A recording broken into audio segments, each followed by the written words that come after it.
Hello friends, ഏവർക്കും market അപ്ഡേറ്റ്സിൻ്റെ ഒരു പുതിയ എപ്പിസോഡിലേക്ക് വീണ്ടും സ്വാഗതം.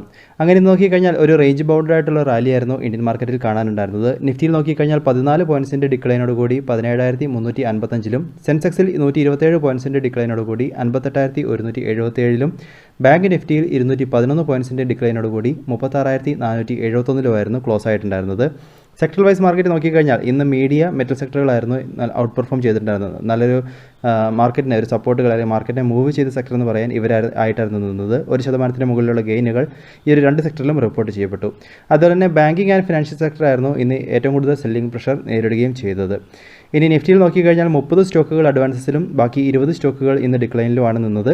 അതിൽ തന്നെ ടോപ്പ് 5 പെർഫോമിംഗ് സ്റ്റോക്സ് നോക്കിക്കഴിഞ്ഞാൽ coal India, Hindalco, Kotak Mahindra bank, Tata steel, Bharat petroleum ഇവരായിരുന്നു ടോപ്പ് പെർഫോമേഴ്സായിട്ട് നിഫ്റ്റിയിൽ നിന്നത്. ബ്രോഡർ മാർക്കറ്റുകളിൽ ഇന്ന് നല്ലൊരു ഗെയിനുകൾ കാണാനുണ്ടായിരുന്നു. മിഡ് ക്യാപ്പിൽ 0.45% ഗെയിനും സ്മോൾ ക്യാപ്പിൽ 0.59% ഗെയിനും റിപ്പോർട്ട് ചെയ്യപ്പെട്ടു. ഇനി ഹിൻഡാൽക്കോയെയും നാഷണൽ അലുമിനിയത്തെയൊക്കെ സംബന്ധിച്ചിടത്തോളം ഇപ്പോൾ അലുമിനിയം പ്രൈസൊക്കെ 13 വർഷത്തെ ഹൈയിലാണ് നിലനിൽക്കുന്നത്. ആ ഒരു ന്യൂസാണ് ഇവരെ വീണ്ടും നല്ല രീതിയിൽ ഇന്ന് പെർഫോമിങ്ങിനായിട്ട് അല്ലെങ്കിൽ നല്ലൊരു റൈസിന് കാരണമായിട്ട് ഇവർക്ക് നിന്നിട്ടുണ്ടായിരുന്നത്. അതുപോലെ തന്നെ കോൾ ഇന്ത്യയെ സംബന്ധിച്ചിടത്തോളം അവർ ഇപ്പോൾ അവരുടെ ഡ്രൈ ഫ്യൂൽ പ്രൈസൊക്കെ വീണ്ടും വർദ്ധിപ്പിക്കാനായിട്ട് പോകുന്നു. ഇപ്പോൾ വരാൻ പോകുന്ന അവരുടെ വേജ് റിവൈസ്, അവരുടെ സാലറി റിവൈസ് പ്ലാനും അതേപോലെ തന്നെ ഇപ്പോൾ ഇൻപുട്ട് കോസ്റ്റിലേക്കുള്ള വർധനവുകൾ കൊണ്ടാണ് ഈ ഒരു ഡ്രൈ ഫ്യൂലിൻ്റെ പ്രൈസിലുള്ള വർധനവുകൾ കൊണ്ടുവരുന്നതെന്ന് കമ്പനി അനൗൺസ് ചെയ്തിട്ടുണ്ടായിരുന്നു. അപ്പോൾ ഈ ഒരു ന്യൂസാണ് ഇന്ന് ഇവർക്കും നല്ലൊരു പോസിറ്റീവ് മൊമെൻറ്റ് കൊടുക്കാനായിട്ട് നിന്നിട്ടുണ്ടായിരുന്നത്. ഇനി ഇന്നത്തെ ഒരു നിഫ്റ്റിയുടെ ഡെയിലി ചാർട്ടിലേക്ക് വന്നു കഴിഞ്ഞാൽ ഇന്ന് വീണ്ടും ഒരു റേഞ്ച് ബൗണ്ടഡ് ആയിട്ടാണ് നിഫ്റ്റി നിലനിന്നത്. രാവിലെ ഗ്ലോബൽ മാർക്കറ്റിൻ്റെ ട്രെൻഡിനെയൊക്കെ ബേസ് ചെയ്തുകൊണ്ട് ഒരു നെഗറ്റീവ് ഓപ്പണിംഗ് ഒക്കെ ആയിരുന്നുവെങ്കിലും പിന്നീട് ഒരു റിക്കവറിയൊക്കെ കൊടുത്ത് ഒരു ഡോജി പോലത്തെ ഒരു പാറ്റേൺ ഫോർമേഷൻ ചെയ്താണ് ഇന്ന് നിഫ്റ്റി എൻഡായിരിക്കുന്നത്. കഴിഞ്ഞ ഒരു 5-6 ദിവസമായിട്ട് നിഫ്റ്റി നോക്കിക്കഴിഞ്ഞാൽ ഒരു കൺസോളിഡേഷൻ മോഡിൽ തന്നെയാണ് നിലനിൽക്കുന്നത്. 17,250, 17,430, 440 ആ ഒരു റേഞ്ചിനുള്ളിൽ നിഫ്റ്റി ട്രേഡ് ആയിക്കൊണ്ടിരിക്കുകയാണ്. അപ്പോൾ ഈ ഒരു കൺസോളിഡേഷൻ റേഞ്ചിൻ്റെ ഒരു ബ്രേക്ക് ഔട്ടുകൾ നടന്നു കഴിഞ്ഞാലാണ് നമുക്ക് ഇനി നിഫ്റ്റിയിൽ അടുത്തൊരു റാലിക്കുള്ള സാധ്യതകൾ, അടുത്ത റാലിയോ അല്ലെങ്കിൽ അടുത്തൊരു ട്രെൻഡ് എങ്ങോട്ടേക്കെന്ന് നമുക്ക് കണ്ടെത്താനായിട്ട് സാധിക്കത്തുള്ളൂ. ഇപ്പോൾ ഇന്നത്തെ ഒരു ഡോജി പാറ്റേൺ ആയതുകൊണ്ട് തന്നെ കുറച്ചൊന്ന് വെയിറ്റ് ചെയ്യേണ്ടി വരും ഈ ഒരു കൺസോളിഡേഷൻ ബ്രേക്ക് ഔട്ടുകൾ വരുന്നത് വരെ. അതുകൊണ്ട് തന്നെ വരും ദിവസങ്ങളിൽ നിഫ്റ്റിക്ക് 17,250 റേഞ്ചുകൾ സപ്പോർട്ട് സോൺസ് ആയിട്ടും 17,440 റേഞ്ചുകൾ ഒരു റെസിസ്റ്റൻസ് സോണായിട്ട് ഈ ഒരു കൺസോളിഡേഷൻ റേഞ്ചിൻ്റെ അപ്പർ ബാൻഡ് റെസിസ്റ്റൻസ് സോൺസ് ആയിട്ടും ഇപ്പോൾ നിലനിൽക്കുന്നുണ്ട്. അപ്പോൾ ഏതെങ്കിലും ഒരു ഡയറക്ഷനിൽ നിന്നുള്ള ബ്രേക്ക് ഔട്ടുകൾ വരുന്നത് വരെ തീർച്ചയായിട്ടും നിങ്ങൾ മാർക്കറ്റിനെ ഒന്ന് വാച്ച് ചെയ്യുക ട്രെൻഡ് കൺഫേം ചെയ്യാനായിട്ട്.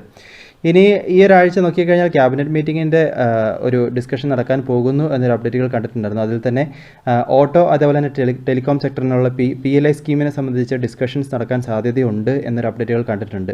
അതുകൊണ്ട് തന്നെ ഈ ഒരാഴ്ച പ്രത്യേകിച്ചും ഓട്ടോ സെക്ടർ അതേപോലെ തന്നെ ടെലികോം സെക്ടറൊക്കെ ഒന്ന് ഫോക്കസ് പോയിന്റിൽ വെക്കുന്നത് നല്ലതായിരിക്കും. ഇനി അതുപോലെ തന്നെ ബാങ്ക് നിഫ്റ്റിയുടെ ചാർട്ടിലേക്ക് വന്നു കഴിഞ്ഞാൽ അവിടെ ഇന്ന് ഒരു ബിയറിഷ് ക്യാൻഡിൽ പ്ലോട്ട് ചെയ്തുകൊണ്ടാണ് ബാങ്ക് നിഫ്റ്റി എൻഡായിരിക്കുന്നത്.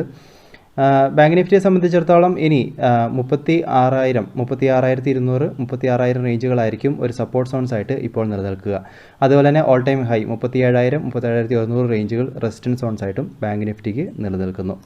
ഇനി ഇന്നത്തെ ഒരു ഗ്ലോബൽ മാർക്കറ്റിൻ്റെ സിറ്റുവേഷനിലേക്ക് വന്നു കഴിഞ്ഞാൽ ഇന്നത്തെ US ഫീച്ചേഴ്സൊക്കെ ഒരു പോസിറ്റീവ് മോഡിലാണ് നിലനിൽക്കുന്നത്. അതുകൊണ്ട് തന്നെ ഇന്നത്തെ ഒരു US മാർക്കറ്റ് ഒരു പോസിറ്റീവ് മോഡിലേക്ക് വരും എന്ന് നമുക്ക് പ്രതീക്ഷിക്കാം. യൂറോപ്യൻ മാർക്കറ്റുകളിലും ഇന്നൊരു പോസിറ്റീവ് മോഡിലാണ് ഇപ്പോൾ ഇതുവരെയും ട്രേഡ് ആയിക്കൊണ്ടിരിക്കുന്നത്. ഏഷ്യൻ മാർക്കറ്റുകളിൽ മിക്സഡ് ട്രെൻഡ് നിലനിൽക്കുന്നു. SGX നിഫ്റ്റി 24 പോയിൻറ്റ്സ് അപ്പിൽ ട്രേഡ് ആവുന്നുണ്ട്.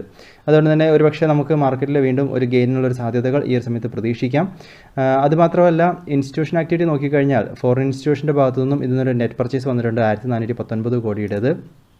ഡൊമസ്റ്റിക് ഇൻസ്റ്റിറ്റ്യൂഷൻ്റെ ഭാഗത്തു നിന്ന് 559 കോടിയുടെ നെറ്റ് വിത്ഡ്രോവലാണ് നിലനിൽക്കുന്നത്. രൂപയുടെ മൂല്യത്തിൽ ഡോളറിന് അഗേൻസ്റ്റായിട്ട് 17 പൈസയുടെ ഇടിവുണ്ടായിരിക്കുന്നു. 73.67 ട്രേഡ് ഉണ്ടായിരിക്കുന്നത്.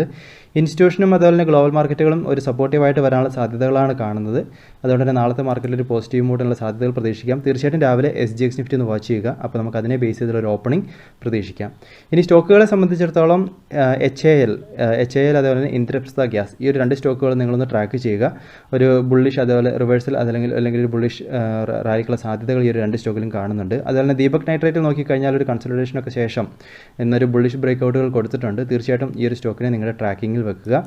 അതുപോലെ തന്നെ HCL ടെക്നോളജീസ് ഈ ഒരു ചാർട്ടിൽ നോക്കിക്കഴിഞ്ഞാലും ഇവിടെ നല്ലൊരു ബുള്ളിഷ് റാലികൾ കാണുന്നുണ്ട്. ഇനി നമുക്ക് ഏകദേശം 1220 ആ ഒരു റേഞ്ചിനൊക്കെ ബ്രേക്ക് 1215-16 റേഞ്ചിനൊക്കെ ബ്രേക്ക് ചെയ്ത് കഴിഞ്ഞാൽ വീണ്ടും ഒരു റാലി നടക്കാനുള്ള സാധ്യതകൾ HCL ടെക്നോളജീസിൽ നിലനിൽക്കുന്നുണ്ട്. തീർച്ചയായിട്ടും ഈ ഒരു ചാർട്ടിനെ നിങ്ങളൊന്ന് വരും ദിവസങ്ങൾ ട്രാക്ക് ചെയ്യുക.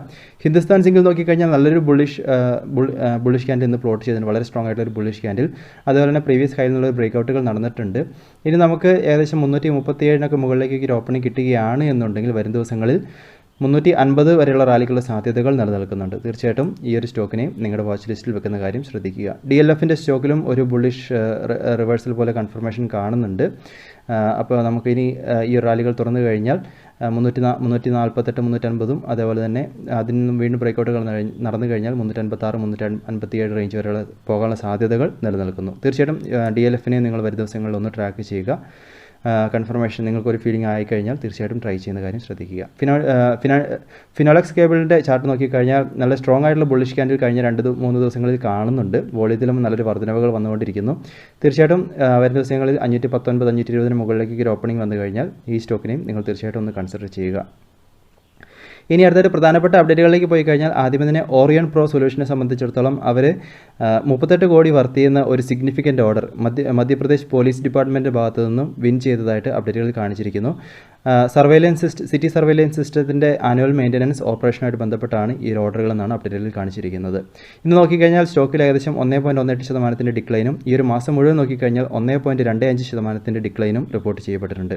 ഇനി MTAR ടെക്നോളജീസിനെ സംബന്ധിച്ചിടത്തോളം അവർ 220 കോടി വർത്ത് ചെയ്യുന്ന ഓർഡറുകൾ ബ്ലൂം എനർജി USA നിന്നും വിൻ ചെയ്തിരിക്കുകയാണ്. ഇന്ന് നോക്കിക്കഴിഞ്ഞാൽ സ്റ്റോക്കിൽ 2.62% ഗെയിനും ഈ ഒരു മാസം മുഴുവൻ നോക്കിക്കഴിഞ്ഞാൽ 10.97% ഗെയിനും ഈ ഒരു സ്റ്റോക്കിൽ റിപ്പോർട്ട് ചെയ്യപ്പെട്ടിരിക്കുന്നു. ഇനി ഇൻഫോസിസിനെ സംബന്ധിച്ചിടത്തോളം അവർ ഓസ്ഗ്രിഡ് ഓസ്ട്രേലിയയിലെ ഒരു ലീഡിംഗ് ഇലക്ട്രിസിറ്റി ഡിസ്ട്രിബ്യൂട്ടറാണ്. അവരുമായിട്ടൊരു മൾട്ടി-ഇയർ കോൺട്രാക്റ്റ് സൈൻ ചെയ്തിരിക്കുകയാണ്. അവരുടെ ഒരു ക്ലൗഡ് ട്രാൻസ്ഫോർമേഷൻ ഡിജിറ്റൽ ട്രാൻസ്ഫോർമേഷനൊക്കെ ആയിട്ട് ബന്ധപ്പെട്ടാണ് ഈ ഒരു കോൺട്രാക്ട് സൈനിങ് എന്നാണ് അപ്ഡേറ്റുകളിൽ കാണിച്ചിരിക്കുന്നത്. ഇന്ന് ഈ ഒരു സ്റ്റോക്ക് ഫ്ലാറ്റായിട്ടായിരുന്നു എൻ്റെ ആയിട്ടുണ്ടായിരുന്നത്. ഈ ഒരു മാസം മുഴുവൻ നോക്കിക്കഴിഞ്ഞാൽ ഇൻഫോസിസിൽ 0.85% ലോസ് റിപ്പോർട്ട് ചെയ്യപ്പെട്ടിരിക്കുന്നു. TCSനെ സംബന്ധിച്ചിടത്തോളം അവരും NPX സെമി കണ്ടക്ടേഴ്സുമായിട്ട് ഒരു സ്ട്രാറ്റജിക് പാർട്ട്ണർഷിപ്പിലേക്ക് വന്നിട്ടുണ്ട്.